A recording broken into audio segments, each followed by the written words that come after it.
Alright, talk to me, boss. What am I looking at? Currently, the Windows Vista login screen. Right, okay, well, I need a good angle for the free kick. Do you need internet? Well, ideally. Yeah, no, this laptop ain't got it. Right, any time frame on this? Brother, it's gone backwards. I've literally got a brand new PC at home. I can even use my phone if you want. Yeah, look, I'll be real. It's not even a laptop, boss, so you can't. Fine, I'm giving it gold.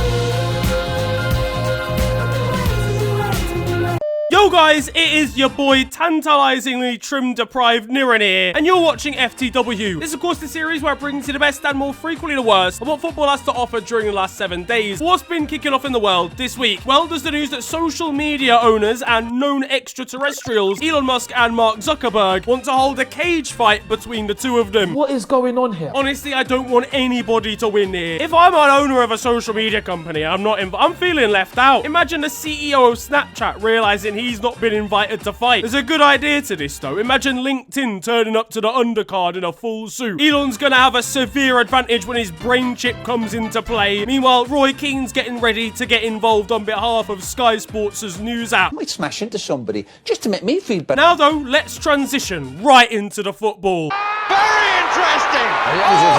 This, of course, is 1 hour. One transfer story has been sweeping England this week, and that's the saga of West Ham captain Declan Rice. Arsenal have been chasing him all year and had bids rejected before Manchester City got involved. In the end though, West Ham held out for £105 million and only Arsenal were willing to pay. But Pep Guardiola's not too fussed after causing vast inflation to the entire market so that Arsenal have to pay more. A mad signing for the Gunners, but 100 mil for Rice. This cost of living crisis is out of control. You could have gone Aldi and got it for 42p, lads. I can only imagine there was some sort of mental delivery fee. Meanwhile, Eddie Nketiah can be seen here posing with his latest teammate. You could call that a Saga Rice. Speaking of which, Bukayo's frustrated in the canteen seeing that jollof on the menu is now £200 million. All I want is a korma, and now it's bankrupting me. I've got nothing left. I've got nothing. Mikel Arteta was at least pleased, realising he could use Rice for his latest paella. Meanwhile, Arsenal management are pushing the boat out, trying to add the pasta of Jorginho into the mix. It wasn't always plain sailing though for the Gunners, and had multiple bids rejected by West Ham. And they were pretty outrageously structured bids, I'm not gonna lie. Right, 5 mil if he gets 40 goals. Then a further 7 mil if Pep Guardiola has Kane Rose by next season. 10 mil if David Moyes is below the age of 28. These lot tried to pay with Klarna, and that's when the league's reigning champions Man City got involved. Naughty, you teasing me? Eni Aluko from TalkSport had a very interesting take as to why City were making bids. As a sporting director, I used to do this a lot. So I used to call up a club and say, right, can you put in a bid in? And that would get my owner to basically put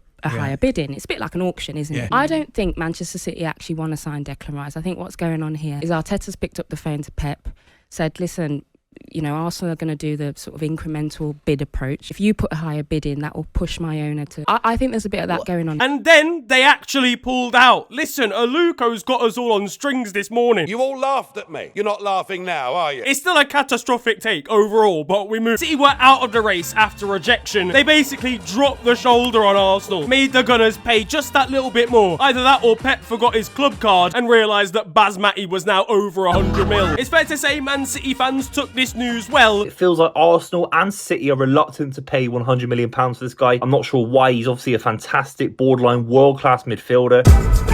What world are we living in? Declan Rice, £105 million player. He's a decent defensive midfielder that can play the ball side to side. Meanwhile, for West Ham fans, they'll be getting PTSD of the deal every time they go to look in the cupboard. What I will say though, massive money for West Ham here. David Moyes is celebrating as soon as that 100 mil lands in the bank account. But what about this move for Declan Rice, I hear you cry?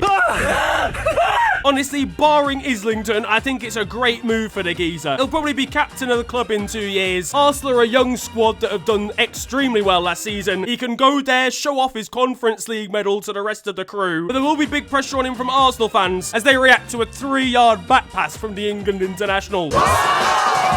Other massive transfer news comes in the form of outgoing England stars though, outgoing from the Premier League, as Bundesliga champions Bayern Munich have made a £70 million bid for Harry Kane. Sources suggest that the terms have been agreed with Harold and he can join his fellow former Arsenal youngster Serge Gnabry there. Can we all agree that Harry Kane would absolutely slap up the Bundesliga? He'll be trying to convince Heung-min Son to join him after banging 57 goals in a season. You should do what I did, get into farming. And here we have the Bayern squad at full time after demolishing Dusseldorf 11-0 in the cup. You just got Kane! You just got Kane! You just got Kane! Hopefully he can really spur us on. Get me? Because obviously it would mean though no Premier League goal scoring record for him, and Alan Shearer is absolutely delighted by the news. Mate, I'm convinced he'd drive Harry Kane to the airport himself. Yeah, alright, you can come in. Let's go! He is going to encounter some issues though, is young Harold. His Tottenham teammates struggle to understand his English. How the fuck is he going to speak German? Here we have him trying to work out what Borussia Dortmund's manager is trying to say to his team. But it's a bit of a cop-out though, innit? No trophies at Tottenham is a meme. Going to Bayern is basically a cheat code. But look, this squad looks great with its Mane, Sane, Kane combination. But Borussia Dortmund, you have the chance to do something so unbelievably funny. But at Liverpool, unders the news that we are preparing a £250 million bid for Kylian Mbappe. With what money, lads? We can't even afford to refund Luis Diaz shirts. He's having to do that. We've got £16.50 in the bank account. I don't even think we can afford Ethan Mbappe. Right, look, realistically, we can offer you €15 million, a tour of Anfield, and some new teeth. What are you thinking? The club spent more on composite bonding than players in the last 5 years. I can't wait for a swap bid of Joe Gomez, but in 6 installments. So you own a new limb every year for 6 years. Here we have Liverpool's transfer staff listening to Kylian's demands, knowing full well they've already offered minimum wage. For me, we'd have to pay in other ways, or this club's in its overdraft. Jordan Henderson's at the medical trying to convince Mbappe to sign through physical means. But even if we did sign him, what's in it for Kylian? He loses his Thursday nights, and imagine him on the team bus hearing the Europa League music in the distance. Let me tell you something! Let me tell you something! Away from transfers though for a second, and there's crazy news coming out of Canada, as the national team are in serious danger of bankruptcy, according to senior officials. Bankrupt as a national team? How do you go bankrupt distributing passports? They've run out of money printing birth certificates. Yeah, sorry, you printed mine on the back of someone else's. Look, Jonathan, times are tough. So basically, the Canadian FA, their cash reserves are an all-time low. They're basically struggling to pay for youth coaching, struggling with referee training and youth squads, as well as even flying senior players out to games. And that's because of the way they set up the Canadian Premier League, a new league, by letting a company that's meant to fund the national team basically fund the Premier League instead, to condense it down fully. But the Canadian Premier League is a new division and it's not earning enough money yet. We're gonna get a Phoenix club, FC United of Canada. We're gonna have to get promoted out of the CONCACAF 3rd division by playing like Antigua and Barbuda. These lot are gonna be the only team to ever start a World Cup on minus points. Crazy to think as well, I once got invited to go to Canada. It could have been me that went bankrupt. This is such a shame during a Canadian golden generation as well, by the way, both in the men's and women's side of the game. But they need all the cash that they can get here, I can't lie. And their CEO will be disappointed when Alphonso Davies refuses to send his Twitch money to them. Oh my God! And we got Ghana officials outside of Alfonso's house trying to convince him to join them for the next AFCON. Open the door. Lionel Messi's had a chaotic week back in Argentina with a friendly against his former side Newell's Old Boys for his squad of Argentinian legends. The game ended 7-5 and was complete madness. Leo got a hat-trick, but it's not the full story because the referee was man of the match. He got involved in the game, picking up the ball inside, well, someone's half, only to get fouled with Maxi Rodriguez dishing out the yellow for him. He took it well and went to the bar instead. The only cards he's brought are drinks vouchers. Yeah, fucking offside, driller. That is a line that you sprayed for a free kick, not a VAR line. Meanwhile, Cristiano Ronaldo fans were joyous knowing that Argentina had lost until realising that it wasn't the World Cup final. Meanwhile, over in Brazil, and Neymar's messaging women, oh, for crying out loud. FBI, him. Come on, there he is, yeah. This man has literally just apologised to his pregnant wife for cheating on her on Instagram in public in front of 3.8 billion people. It's time for him to make a new apology vid, mate. The team has strongly advised me to not say what I want to say. So basically this screenshot is a girl who's literally put on her story how shit it is that people cheat in the modern day and age. Neymar's seen it and replied clapping, but it's a different type of clapping that he wants to do. Babe, I swear it won't happen again. What was that noise? Nothing. No, it was no messages. Why are there girls in the room now? I swear, honestly, nothing's gonna happen. Don't worry about it. Listen, Neymar, I'm coming over there and I'm taking your phone off you. You need it confiscating. Back to the transfers though, and Kai Havertz is officially a Arsenal footballer. But everyone knew before their admin did, as the entire interview was leaked beforehand. Aaron Ramsdale's at Arsenal's training camp, ready to welcome the German. Well, all right, lads.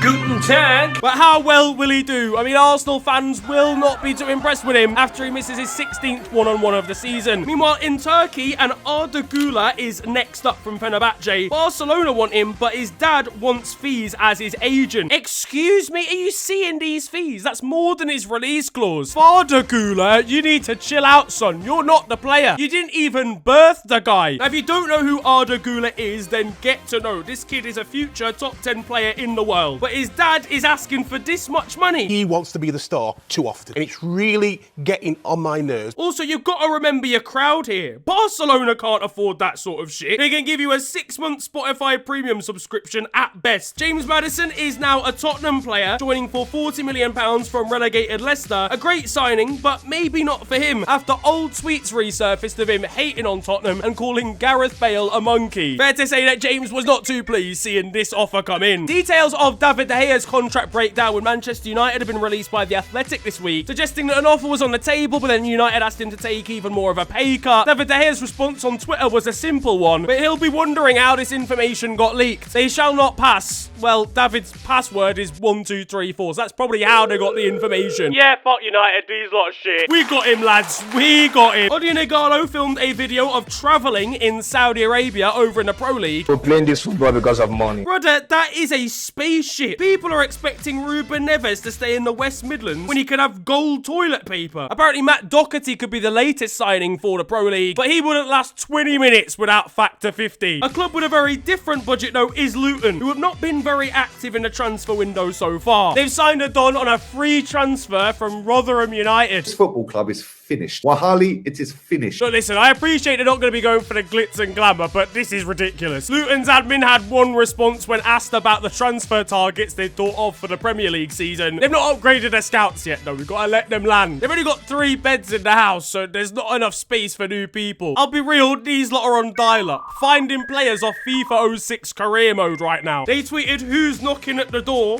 Probably the postman, boss, I can't lie. No. Imagine being a new signing, realising the pitch is basically a back garden in the height of summer. You're sorted. Gonna light the barbecue at about 6 p.m. Have a couple of Coronas early doors. Ruben Loftus-Cheek is swapping Chelsea for Serie A and Milan. He's just going there for Fashion Week, I'll be honest with you. Meanwhile, there's the revelation that Erling Haaland is on 865 grand a week. Man City players won't be impressed when he says he's not got enough cash for the next round. Do you think you could spare us the bullshit for 1 minute? Meanwhile, I just want to know what his bonuses are. Over $1.2 trillion.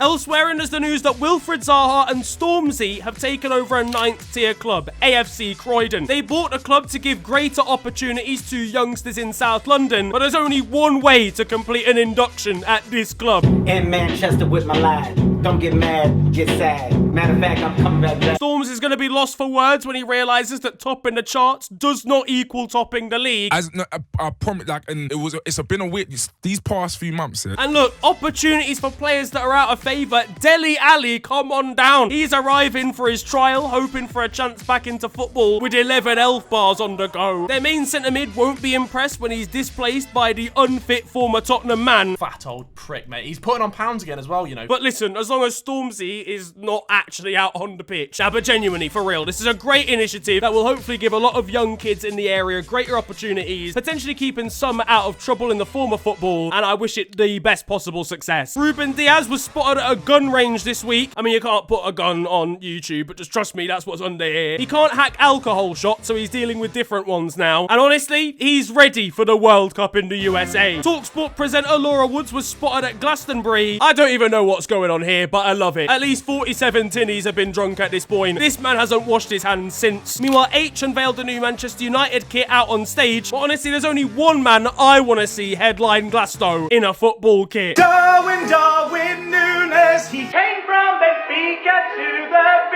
On the topic of Merseyside, and Sean Dyche was even there. He was getting a little bit leery in the crowd for Fred again. There's the news that Arsenal have won the UEFA Football Award, honouring them for combating knife crime and youth violence and being supportive of visitors with disabilities. Awarded by UEFA. Finally, Arsenal have European glory. Rob Holding could be on his way over to Besiktas. This man's already had one hair transplant. He's gonna come back home looking like Tarzan. England beat Germany in the under-21s Euros. The England squad doing really well at the moment. It's a great squad full of great players, but this German footballer, this is someone's dad. There's looking older and then there's that. But in Italy, and they are out of the under-21s Euros, their season, from like an international perspective, is a write-off. But they missed out with the help of no goal line technology in this match against France. Mate, this ball is so far in. If it was a house, it would have moved in with all of its appliances. Who's the linesman in charge of this decision? Napoli frontman Victor Osimhen is back in Nigeria and went back to meet his old teacher who convinced his dad to let him continue a footballing path. Fair to say it's worked out well for Victor, and he was filmed balling out with Nigerian friends. And this is the difference between a professional footballer and normal human beings. The next African striker in Italy, though, goalkeeper Andrea Nana.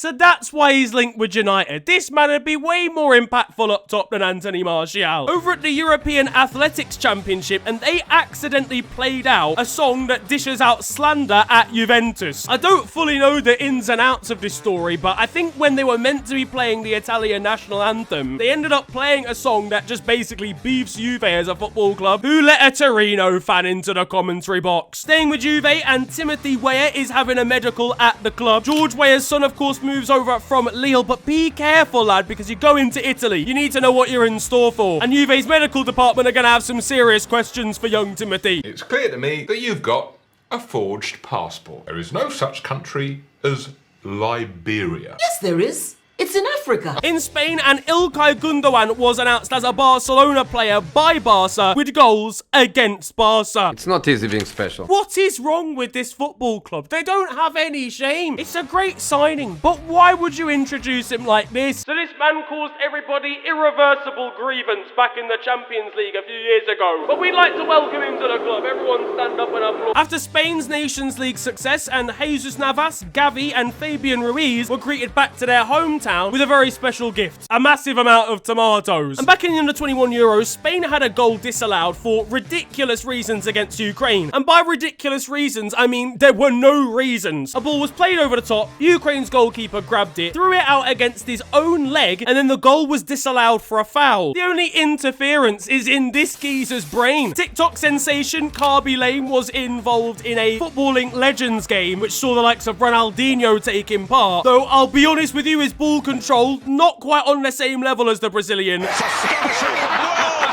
But after one fan tried to get onto the pitch to get a signed shirt and was escorted away by security, Garby decided to take matters into his own hands, getting a shirt signed himself and then delivering it back to the pitch invader. Meanwhile, someone asked the Guinness Book of World Records on Twitter who was better out of Ronaldo and Messi, and they said Lionel. Now there is time for your goals of the week, including another Pushka stunner. But first of all, we have a crazy story coming from Norway, where Zachariah Sarwo has scored a last-minute bicycle kick. An important goal as well, and what a goal it is. The problem is he's celebrated by taking his shirt off, forgetting he's already on a yellow. It's an early shower, but I'm not too sure he's gonna care that much. In America, and for Indy 11s, Cameron Lindley's received the ball from a pullback out wide, and he has absolutely slammed it into the top corner off the post. But in Brazil now, and this is a genuine Pushkas contender, coming from Serie B, the second division, take a bow Guilherme Madruga, because this bicycle kick from distance is truly special.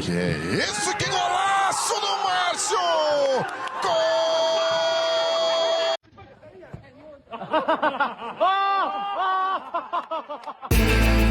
Up in Scotland, and there was a question posed on Twitter as to who was the best pundit in the country. Rangers midfielder Todd Cantwell was quick to say that it was not Chris Sutton, to which Chris responded saying that you signed for Rangers from a championship club, lost every game to Celtic, and then won nothing. To be fair, good analysis, I'm not gonna lie. He might be a good pundit after all. In Kenya, beautiful scenes there for Gor Mahia. I don't know, I probably pronounced that terribly, I'm not gonna lie, but they won their 20th league title, and the celebrations from the fans in unison were some of the best that I've seen this year. Meanwhile, you're never safe in the world of football, even at a family function. Yes.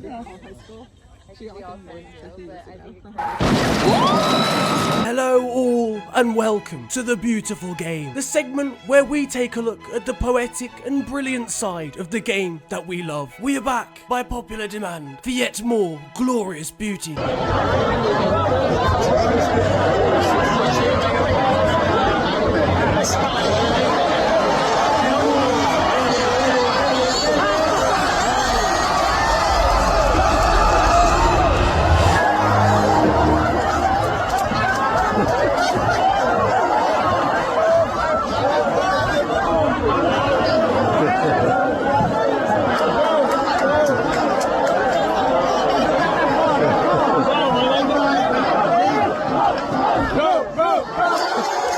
And that concludes The Beautiful Game. Over in Andorra, and shout out to Athletic Escaldes, who were already out of the Champions League over 300 days before the final of the tournament. They lost 3-0 to a Montenegrin side and are the first team out of the tournament already. It's not even July. Atletico Ottawa in Canada had an absolute disaster this week, losing 2-1, and the 2 goals they conceded, they might not be legitimate, you know. Match fix. Keen to always go one step further though, and in Japan, Urawa Reds goalkeeper, genuinely, this might be the worst control I've ever seen. This might genuinely be a skill move or something. It's that crazy. Okay.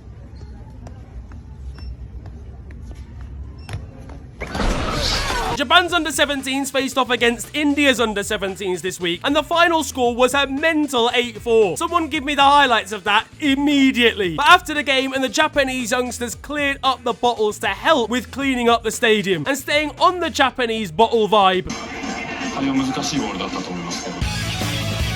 I'm not sure where exactly this pitch is, but I've never seen a sideline that needs a protractor to measure it. But next up, I would like to give a public apology to PDRM, a side that I labelled as Indonesian last week, but they are in fact very much located in Malaysia. They tweeted about the ordeal, I am in the mud, and apparently they're a police club.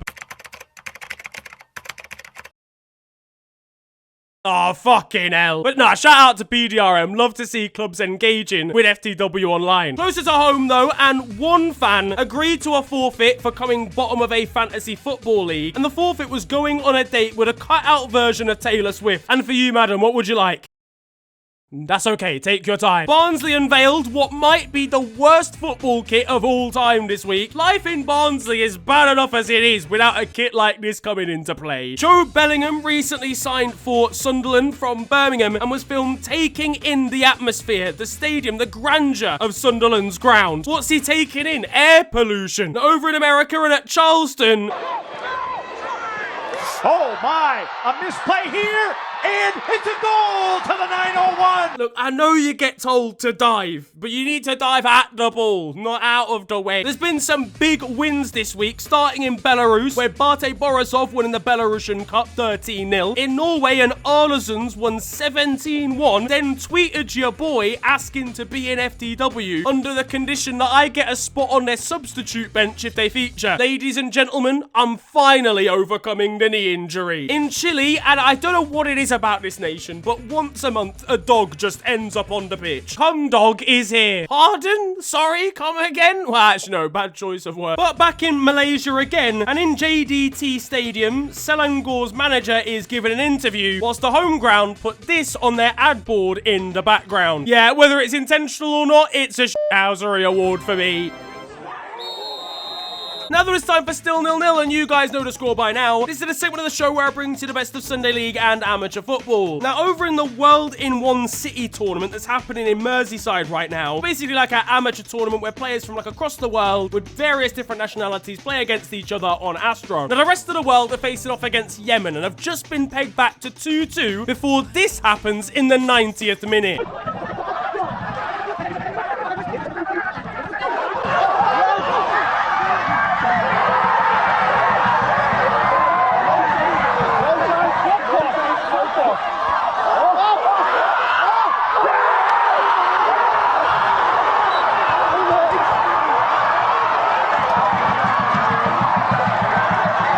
guy, whoever scored this goes in every bio of everything that you own until the end of time. On to the weird stuff though now. First of all, in Ireland and at Wexford, someone's decided to order a pizza to the ground. It turns out the delivery man is one of the Wexford players. He's clearly taking that side hustle. Look, listen, pay him his tip and let him play. In Colombia, and Miscellaneous faced off against Atletico Nacional in the Primera League final. It's a two-legged affair, and it ended in a draw. Next up, a penalty shootout. Nacional's goalkeeper has his research for penalties written on a list in his towel behind the goal. A sneaky ball boy realizes this and steals the towel, leaving the Nacional goalkeeper without his research, without his notes for penalty takers, and Miscellaneous end up winning the entire thing, winning the league, potentially thanks to just one ball boy. And finally, at Minneapolis, they had their trailer stolen this week that had stuff like tables, banners, fan giveaways, and about $15,000 worth of content inside, plus of course the cost of the trailer. Crazy, to be honest, that all of their match day equipment ended up getting stolen, but there is a good end to this story as fans of the US side came together to raise the 15 grand needed to replace everything that was inside. That though is going to wrap up football this week, and I hope you have enjoyed it. If you have, then feel free to slap a like on the video, and of course subscribe if you're new to the channel. You can also follow me on social media. It is at @theofficialfng on Twitter and on Insta. It's been a pleasure ranting at you guys today. Have a wonderful day, enjoy yourselves, and goodbye.